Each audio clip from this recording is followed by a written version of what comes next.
विश्वानि देव सवितरदुरितानि पराशुभ यद्भद्रं तन्न आशुभ। ॐ सहना भवतु सहनौ भुनक्तु सह वीर्यं करवावहै तेजस्विनावधीतमस्तु मा विद्विषावहै। ओम शांति शांति शांति। ओम श्री परमात्मा नमः। योग दर्शन के समाधिपाद के सूत्र संख्या 44 पर हम विचार कर रहे थे, जिसमें समापत्तियों का वर्णन किया है महर्षि ने। और समापत्तियों का वर्णन करते हुए जो पूर्व में सूत्र संख्या 17 में संप्रज्ञात योग के 4 भेद किए थे, वितर्क, विचार, आनंद, अस्मिता, उसी को यहाँ पर केवल 2 को, वितर्क और विचार,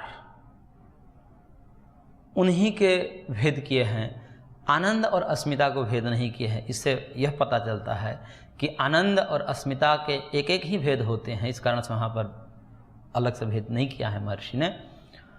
केवल वितर्क और विचार का ही यहाँ पर भेद है। सवितर्क, निर्वितर्क, सविचार, निर्विचार।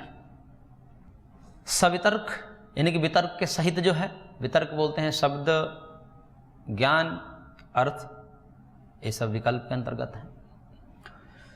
तो विकल्प से मिला जुला हो, यानी कि तीनों जहाँ पर एकाकार न होकर के अलग अलग भाषित हो, शब्द, अर्थ और ज्ञान, ये तीनों अलग अलग अनुभूत न होकर के पिंडीभूत रूप में एक ही अनुभव में आ रहे हों, तो उसको हम कहते हैं सवितर्क।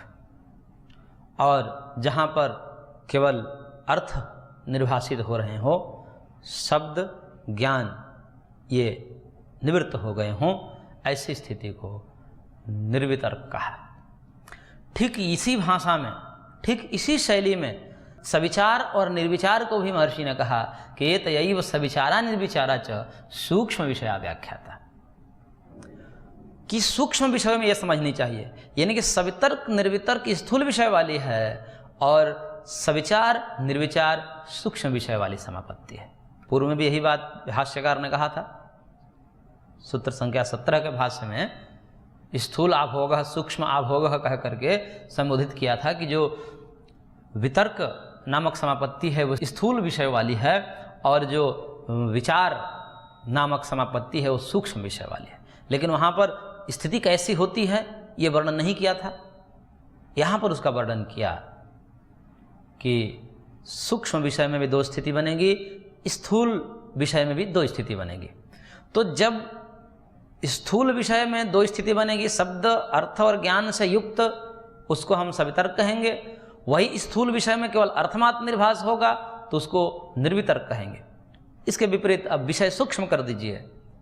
सूक्ष्म विषय का तात्पर्य यहाँ पर परमाणु, तन्मात्र इत्यादि जहाँ पर हमारी पहुँच नहीं है, इंद्रियों की पहुँच जहाँ पर नहीं है। परमाणु पर हमारी इंद्रियों की पहुँच नहीं होती, तन्मात्र पर, अहंकार पर, महतत्व पर, इन पर जो है आँखों की पहुँच नहीं, इंद्रियों की पहुँच नहीं है। तो प्रारंभ में स्थूल से ही प्रारंभ करना पड़ता है। स्थूल का पहले साक्षात्कार होगा, पहले विषय स्थूल पर ही हमारे चित्त का अभ्यास होगा और धीरे धीरे जब स्थूल पर हमारा चित्त एकाग्र होने लगेगा तब विषय को सूक्ष्म कर दिया जाता है। फिर सूक्ष्मतर सूक्ष्मतम ऐसा करते करते आगे कहेंगे महर्षि कि उसको मूल प्रकृति प्रत्यक्ष हो जाता है। तो सूक्ष्म विषय में भी वही स्थिति होगी जैसे कि स्थूल विषय में हुई थी, यानी कि सूक्ष्म विषय में जब शब्द, अर्थ, ज्ञान इन तीनों के मिली जुली जो स्थिति होगी, अनुभूति होगी जिस समापत्ति में, लेकिन विषय सूक्ष्म होंगे, उसको हम सविचार कहेंगे।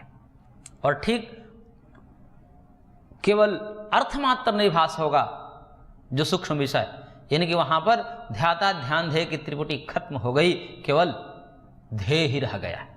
केवल ध्यान का आलम्बन जो वस्तु है, सूक्ष्म वस्तु, वही शेष रह गई, बाकी सब निवृत्त हो गया।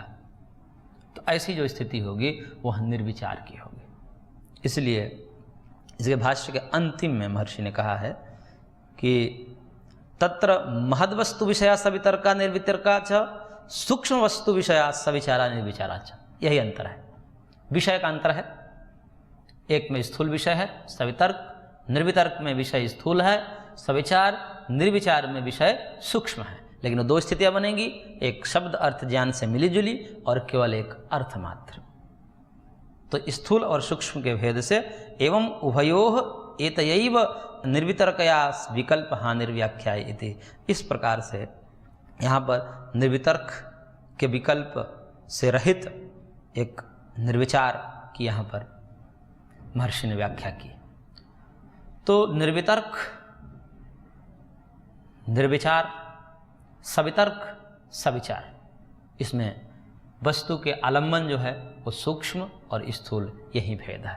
तो स्थिति वही बनेगी, बस वस्तु इसमें सूक्ष्म हो जाएगी, विषय सूक्ष्म हो जाएगा, आलम्बन सूक्ष्म हो जाएगा। हमारा ध्येय जो होगा, जिसमें हम ध्यान करेंगे जिसको लेकर के, वह आलम्बन, वो ध्येय सूक्ष्म हो जाएगा, अंतर ही होगा।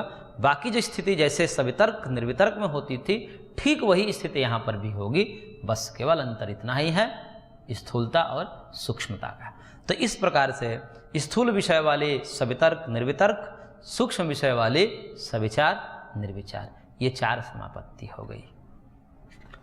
और इसका जब अभ्यास हो जाएगा, यानी कि सूक्ष्म विषयों में, सूक्ष्म विषयों का मतलब सविचार निर्विचार, जब इसमें हमारा चित्त एकाग्र होने लगेगा और तत्त वस्तु के आकार के आकारित होकर के और तद्रूप हो जाएगा, यानी कि ध्याता ध्यान और ध्येय की त्रिपुटी नष्ट हो जाएगी, केवल ध्येयमात्र निभास होने लगेगा, उसी को अर्थमात्र निभास कहा।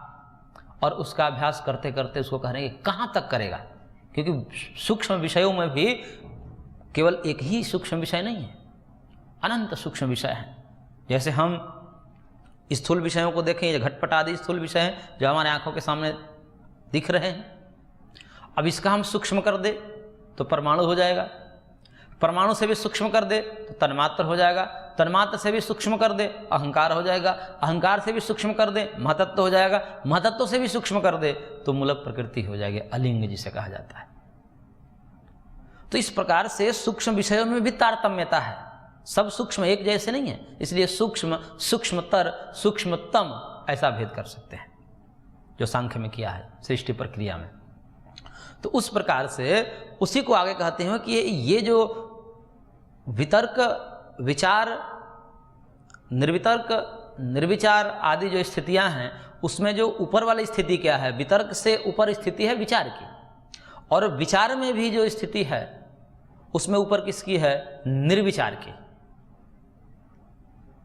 विचार में भी देखें हम तो दो भेद हैं, सविचार निर्विचार, तो उसमें जो ऊंची स्थिति है वह निर्विचार की है। लेकिन यहाँ पर सविचार और निर्विचार को अलग अलग न करके केवल सूक्ष्म विषयों को लेकर कह रहे हैं कि यदि सूक्ष्म विषयों में समाधि लगने लगेगी, चाहे वो शब्द ज्ञान अर्थ के विकल्प से युक्त हो अथवा केवल अर्थमात्र निभाषित हो, तो वो सूक्ष्म विषय कौन कौन हो सकते हैं, यानी कि वो चित्त का आलम्बन कौन कौन से विषय हो सकते हैं, उसके लिए कह रहे हैं महर्षि सूत्रकार सूत्र संख्या 45 में, और कह रहे हैं सूक्ष्म विषयत्वं चालिंग पर्यवसानम, कि सूक्ष्म विषयों में यदि चित्त लगता चला जाए तो अलिंग तक इसका पर्यवसान है। अलिंग का तात्पर्य होता है मूल प्रकृति से। ये पंच महाभूत होते हैं, पृथ्वी, जल, तेज, वायु, आकाश। इनसे सूक्ष्म जो है तन्मात्र है, उसको परमाणु रूप भी कहीं कहीं कह देते हैं, हालांकि इसमें मतभेद है। कोई कहता है कि परमाणु तन्मात्र न होकर के परमाणु से भी जो सूक्ष्मतम अवस्था है उसको तन्मात्र कहते हैं, जो भी कहिए, लेकिन जो पृथ्वी के परमाणु हैं सूक्ष्मतम, उससे भी आगे की एक स्थिति को तन्मात्र कहा जाता है। उससे भी और आगे सूक्ष्म है, जैसे पृथ्वी का सूक्ष्मतम इकाई क्या है, पृथ्वी का साक्षात कारण देखे तो गंध तन्मात्र है, ऐसे जल का साक्षात कारण देखे तो रस तन्मात्र है, तेज का साक्षात कारण देखे तो रूप तन्मात्र है, ऐसे ही वायु का साक्षात कारण देखे तो स्पर्श तन्मात्र है, और आकाश का साक्षात कारण देखे तो शब्द तन्मात्र है। और इससे भी जो शब्द तन्मात्र के भी कारण हैं वो अहंकार है, अहंकार के भी जो कारण हैं उससे भी सूक्ष्म हैं वो महतत्व है, और महतत्व को जैसे लिंग मात्र कहा जाता है, और उससे भी ऊपर जो है महतत्व के ऊपर भी है, उससे भी सूक्ष्म, उसका भी जो कारण है वह है मूल प्रकृति, जिसे अलिंग कहा जाता है। तो अलिंग पर्यंत इस चित्त का वशीकार हो जाता है, यानी कि जब व्यक्ति सविचार और निर्विचार की स्थिति में आ जाता है तब तक वह अपने चित्त को कहाँ कहाँ तक आसक्त कर सकता है, कहाँ कहाँ तक अपने चित्त को लगा सकता है। तो कहा कि स्थूल विषय को तो छोड़ ही दीजिए, स्थूल विषय में तो पहले ही कर चुका है। स्थूल के पार की स्थिति जो है वो सूक्ष्म की है, इससे ऊंची स्थिति है इस सूक्ष्म की, और इनमें परमाणु से लेकर के मूल प्रकृति पर्यंत, यानी कि कारण की तरफ जैसे जैसे जाते हैं वस्तु सूक्ष्म होती चली जाती है, कार्य की तरफ जैसे जैसे आते हैं वस्तु स्थूल होने लगती है। लेकिन जो सांख्यिकी प्रक्रिया बताई गई है 24 तत्वों की कार्य कारण के रूप में, वो 24 के 24 तत्व सूक्ष्म ही है। उसके बाद जब संघात रूप में पांचों भूतों के संघात से जो जगत बनता है उस हमारे आंखों के सामने दिख रहा है। लेकिन महर्षि ने जो अलग अलग पृथ्वी, जल, तेज, वायु, आकाश गिनाया है वो उसके परमाणु रूप है और वो अलग अलग गिनाया है, और उसके संघात के बाद ये जगत बनता है। इसलिए वहाँ पर जगत का समावेश नहीं किया है, क्योंकि जगत इन पांचों भूतों से अतिरिक्त नहीं है। इस कारण से वहाँ पर केवल पंचभूतों के नाम गिना करके वो पंचभूत परमाणु रूप में समझने चाहिए। अब उससे जो उन परमाणुओं के मेल से ये जगत बन गया, तो अलग नहीं है, परमाणु रूप ही है, कहिए तत्वांतर परिणाम नहीं है।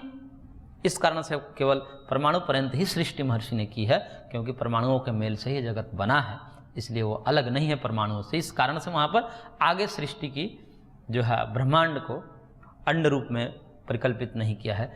अन्यत्र जगह पर अंड रूप की भी परिकल्पना है कि ये जो पांचों भूत जब होते हैं, ये पांचों भूत आपस में मिल करके फिर एक अंड का निर्माण करते हैं, इसलिए उसको ब्रह्मांड कहा जाता है, क्योंकि वो ब्रह्म का एक अंड मात्र है। अंड का मतलब बहुत सीमित, ब्रह्म की अपेक्षा से यदि देखें तो बहुत सीमित क्षेत्र है।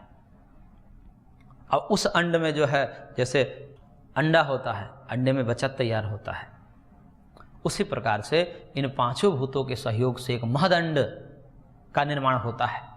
और महद अंड का निर्माण होता है, वो महद अंड जो है बहुत लंबे समय तक उसका परिपाक होता है। जैसे मुर्गी अंडे को सेकती है, ऐसे कच्चा अंडे से बच्चे पैदा नहीं हो जाता।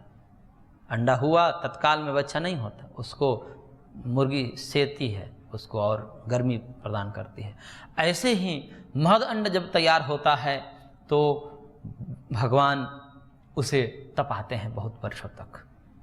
तपने के बाद जब वो अंड फूटता है, उसी को बिग बैंग थ्योरी के माध्यम से कहा गया है, वो शास्त्रों के ही वर्णन है, उसी से हमें लगता है कि चुराया जैसा लग रहा है सिद्धांत। अब जब उससे फूटता है तो सृष्टि ऐसे अंदर से, जब सारे पृथ्वी आदि जो पिंड है, सूर्य, चंद्र, ग्रह, नक्षत्र आदि उस अंड से ऐसे प्रकाशित हो जाते हैं। तो इस प्रकार से जगत का निर्माण होता है। लेकिन सांख्य प्रक्रिया में केवल परमाणु पर्यंत ही छोड़ दिया गया है। अन्यत्र ग्रंथों में उसके आगे भी प्रक्रिया बताई गई है कि किस प्रकार से जगत बनता है।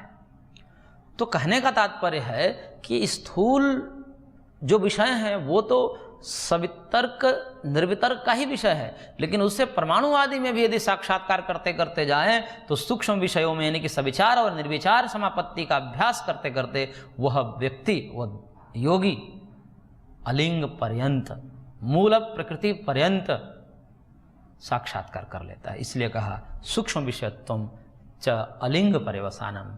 अलिंग अर्थात मूल प्रकृति, सत्व रजतम, जो सूक्ष्मतम इकाई है इस जगत की, जिसे माया कहा जाता है, जिसे त्रिगुण कहा जाता है, वहाँ तक साक्षात्कार कर लेता है, वहाँ तक अपने चित्त का विषय बना सकता है। तो इस प्रकार से सूक्ष्म विषयत्वम चालिंग पर्यवसानम।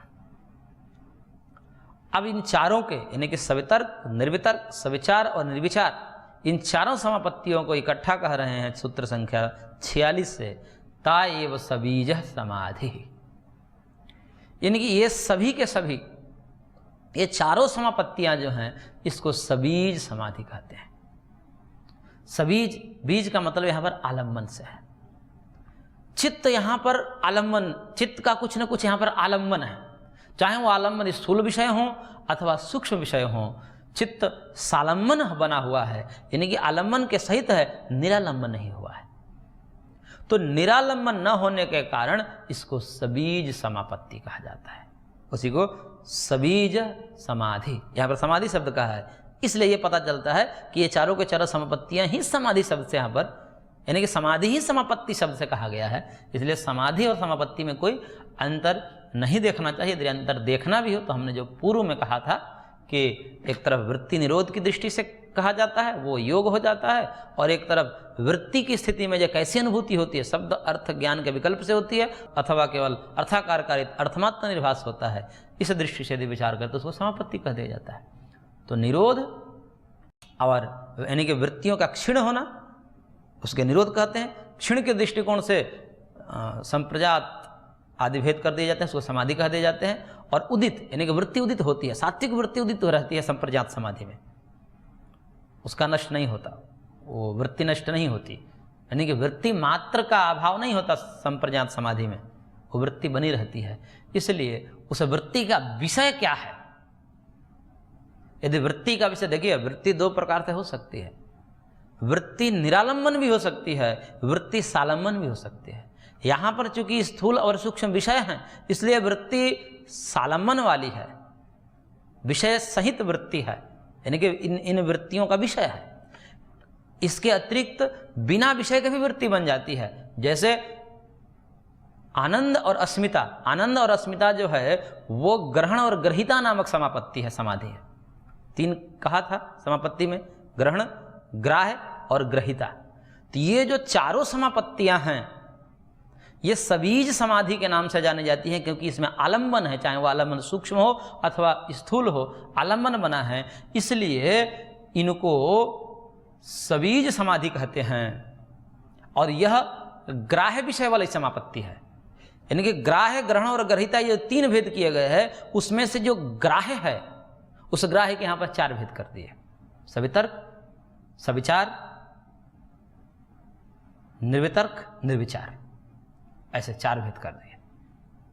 तो ये केवल ग्राह्य विषय वाली समापत्ति है, आगे ग्रहण और ग्रहिता का उल्लेख नहीं किया है, वो पूर्व में ही महर्षि ने कर दिया है।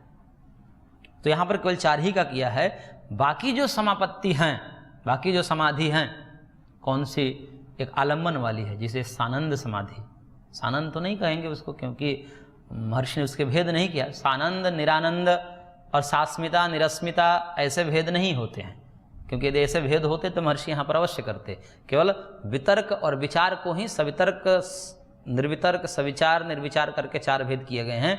बाकी जो आनंद और अस्मिता नाम की जो समाधि थी उसका भेद नहीं किया है, इसलिए वहाँ यह नहीं समझना चाहिए। कई यहाँ पर व्याख्याकारों का मतभेद है कि उसी के, क्योंकि यहाँ पर वितर्क और विचार के ही भेद किए हैं दो दो, तो इसी क्रम में वो आनंद और अस्मिता के दो दो भी भेद कर देते हैं, और दो दो भेद करके कुल मिला करके जो है 8 बना देते हैं, 8 समापत्ति बना देते हैं। परंतु ऐसा महर्षि का तात्पर्य नहीं है, महर्षि ने कहीं कहा नहीं है, इसलिए जितना कहा है उतना ही लेना चाहिए। सवितर्क, सविचार, निर्वितर्क, निर्विचार, यही भेद है। आनंद और अस्मिता के सानंद, निरानंद अर्थात सास्मिता और निरस्मिता ये सब भेद नहीं है, इसलिए उसके भेद यहाँ पर महर्षि को यदि अभिधेय होता, अभिष्ट होता तो अवश्य कह देते, कहने में क्या समस्या थी, जब यहाँ कर ही रहे थे। इसी प्रसंग में अस्मिता और आनंद नामक जो समाधि है उसकी भी व्याख्या कर देते, परंतु नहीं किया है, इसलिए हमें केवल इतने ही समझना चाहिए। तो इस प्रकार से जो सबीज समाधि है ये ग्राह्य विषय वाली है, 3 विषय वाली समाधि है। उनमें से ये जो चारों हैं जिसको सबीज शब्द से कहा गया, सबीज समाधि इसको कहते हैं, ये ग्राह्य विषय वाली समाधि है। और ग्रहण विषय वाली समाधि और ग्रहिता विषय वाली समाधि वो पूर्व में कह दिया गया है। ग्रहण में बाहरी आलम्बन न होकर के इंद्रियां ही हमारे आलम्बन हो जाती है, यानी कि ग्रहणाकार कारित चित्त हो जाता है। तो चित्त चाहे वो ग्राह्याकार करें, उसको ग्रहणाकार करे या ग्रहिताकार करे, वो चित्त का ऐसा स्वरूप है कि वो जो कुछ भी होगा, जो भी उसके सामने होगा, उसी के आकार का आकारित हो जाएगा।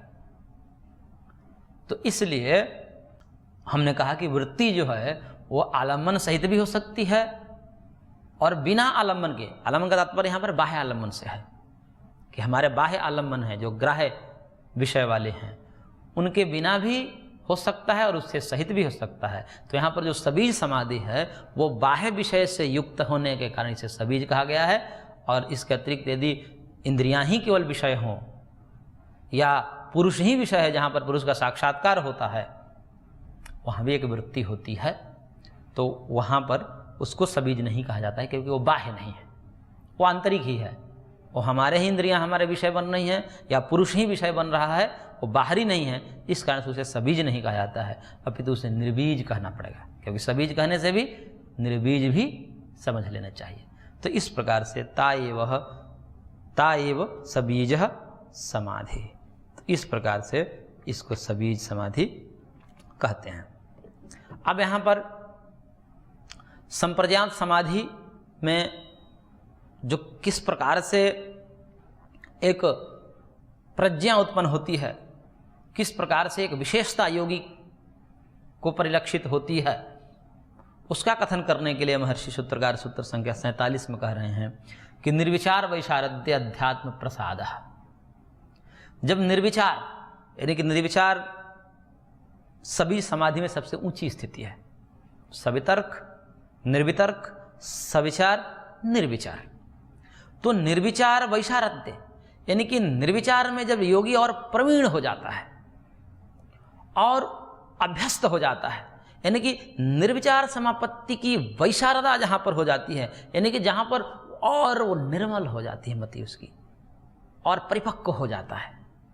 जब परिपक्व हो जाता है निर्विचार समापत्ति में, तो उसके वैशारद्य होने पर, यानी कि और आवरण क्षीण हो जाएगा, एकदम शुद्ध सत्व हो जाएगा, शुद्ध सत्व में बुद्धि हो जाएगी, अपने शुद्ध स्वरूप में बुद्धि हो जाएगी, तो उसे कहा अध्यात्म प्रसाद।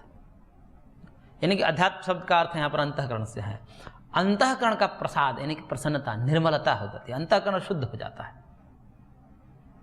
कहने का तात्पर्य है कि इससे इतर सविचार अथवा सवितर्क निर्वितर्क में हो सकता है वहां पर भी कुछ रजस संपर्क में हो, रज का लेश हो सकता है उस वृत्ति में, परंतु जब निर्विचार समापत्ति की वैशारद्य होगी, वहां पर और उसकी परिपक्वता होगी और उसकी प्रवीणता होगी योगी का, तो उस समय चित्त एकदम निर्मल हो जाएगा।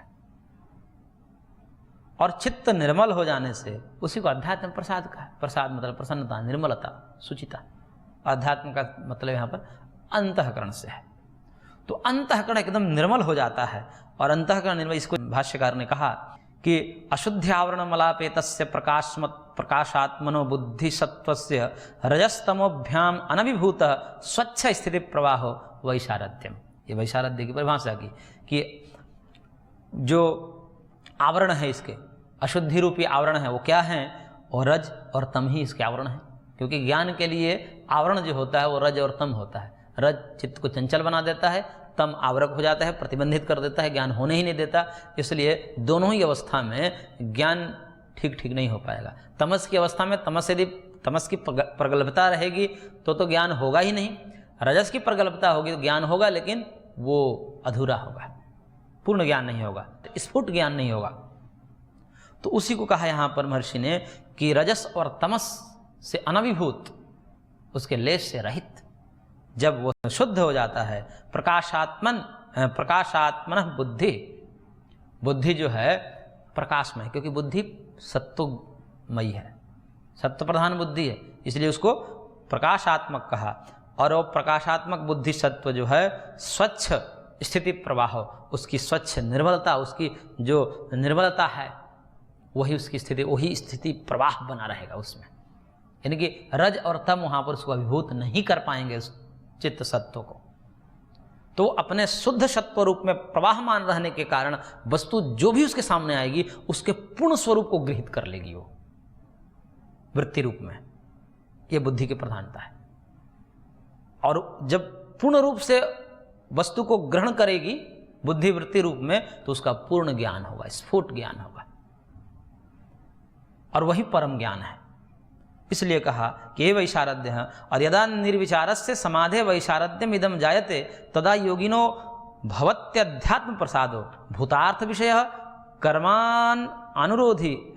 अनुरोधी स्फुट प्रज्ञानो का। इस प्रकार से जब योगी के निर्विचार समाधि की वैशारद्य होगी, इसके निर्मल स्थिति प्रवाह जब बनेगा, तब योगी को अध्यात्म प्रसाद होगा। और अध्यात्म प्रसाद में क्या होता है, भूतार्थ विषय, यानी कि अर्थ जो है, पदार्थ है, जो भी हम ध्यान में विषय ले रहे हैं उस विषय का यथाभूत ज्ञान होगा, जैसी वस्तु है उसका वैसा ही ज्ञान होगा।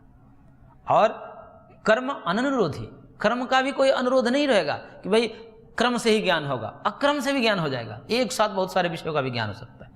सामान्य रूप से जागृत काल में ऐसा नहीं होता है, इंद्रियों के माध्यम से, इंद्रियों का तो नियम है कि क्रम से ज्ञान होगा, एक साथ सबका ज्ञान नहीं हो सकता। लेकिन इस स्थिति में जब निर्विचार की वैशारध्य हो जाएगी तो एक साथ भी ज्ञान हो सकता है। उसी को कहा स्फुट प्रज्ञालोक। स्फुट मतलब स्पष्ट, प्रज्ञा का आलोक, ज्ञान का प्रकाश यहाँ पर होगा। और तथा च उत्तम, इसके लिए कहा है शास्त्र में कि प्रज्ञा प्रसादम आरुह्य असोच्य सोचतो जनान भूमिष्ठानि शैलस्थ्य सर्वान प्राज्ञ अनुपश्यति, कि प्रज्ञा प्रसाद पर आरोही होकर, यानी कि इस अध्यात्म प्रसाद रूपी एक निर्मल स्थिति प्रवाह है चित्त की, उस पर आरोही होकर के, बैठ करके, उससे युक्त होकर के, ये असोच्य, असोच्य मतलब शोक रहित होकर के, ये सोचतो जनान, यानी कि जो शोक युक्त जन है उसको कैसे देखता है, जैसे भूमिष्ठानि शैलस्थ्य, जैसे शैलस्थ व्यक्ति है, शिखर पर बैठा व्यक्ति है, नीचे जो भूमि पर चल रहे हैं व्यक्ति को देखता है। वो कैसे देखता है, दूर दूर तक स्पष्ट देखता है। जो ऊपर होता है वो अपने नीचे वाले को दूर दूर तक देख लेता है। तो इस प्रकार के उस स्थिति में बैठ करके, जैसे वो शिखर पर बैठा हो और बाकी लोग कैसे हों, भूमि पर रेंग रहे हों, इस स्थिति में सर्वान, सबको, सर्वान जनान सोचतो, सब शोक रहित जनों को, व्यक्तियों को वो प्राज्य, जो असोच्य है, वो देखता है, जिसको कहा उपनिषद में तरति शोकम आत्मवित्, कि वह आत्मवित् जो शोक से तर जाता है, उसी को यहाँ पर असोच्य कहा कि शोक रहित हो गया। अब इसकी स्थिति ऐसी होगी कि जब चाह रहा है किसी विषय को देखना, चाहे वो स्थूल हो या सूक्ष्म हो, सबको देख ले रहा है, स्पष्ट रूप से देख ले रहा है, कोई उसमें आवरण नहीं है और कोई क्रम नहीं है, एकदम स्पष्ट ज्ञान कर लेता है। तो इस प्रकार से इसकी स्थिति होती है। और ऐसी स्थिति में इसको प्राज्ञ कहा कि ऐसे प्रकृष्ट ज्ञानवान जो योगी हैं वो इस अध्यात्म प्रसाद से युक्त होकर के सब कुछ स्पष्ट देख लेता है। उसी को आगे कहेंगे कि इस बुद्धि को ऋतंभरा प्रज्ञा कहते हैं। को ऋतंभरा प्रज्ञा कैसी होती है उसका वर्णन आगे किया जाएगा। यही स्थिति है, इसी स्थिति का एक नाम दे दिया जाता है ऋतंभरा प्रज्ञा, उसको हम आगे वर्णन करेंगे। आज की कक्षा को यहीं पर विराम देते हैं, शेष अगले अंक में। ओम शांति शांति शांति।